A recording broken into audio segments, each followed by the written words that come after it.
So for communicating with our teams, we'll use a range of channels because we have, here in Virgin, we have geographically spread team members across Australia, internationally. We also have shift workers, so you've got time differences to balance.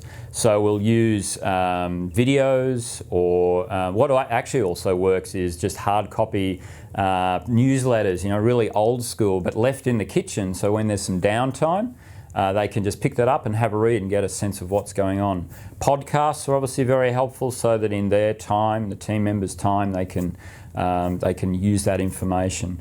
So it's just trying to adapt to the needs and how team members work, and then asking them, is this working? And if not, we can always do it better and adapt to that.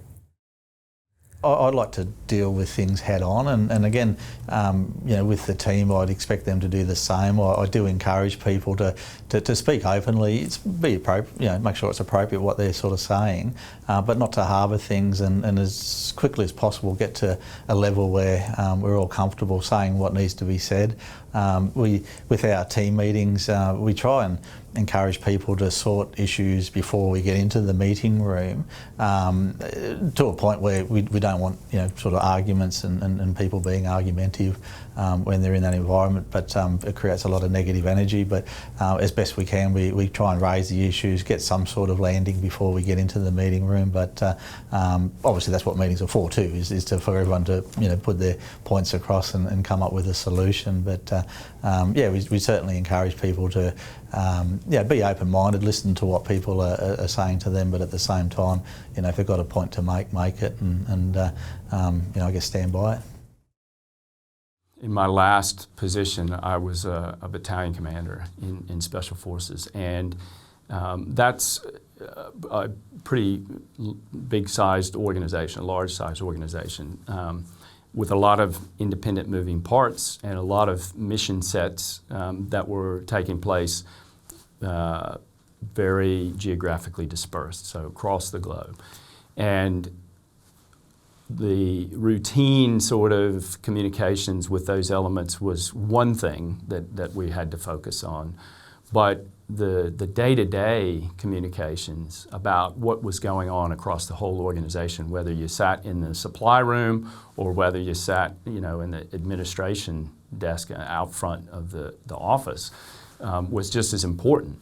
And so what I tried to do was to bring everybody together once a week.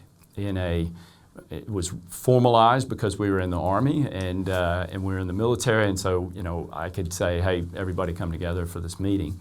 But we sat actually in a circle facing each other.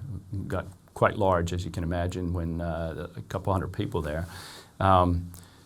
But we just laid out what's on people's minds. What are the informal things that are concerning people?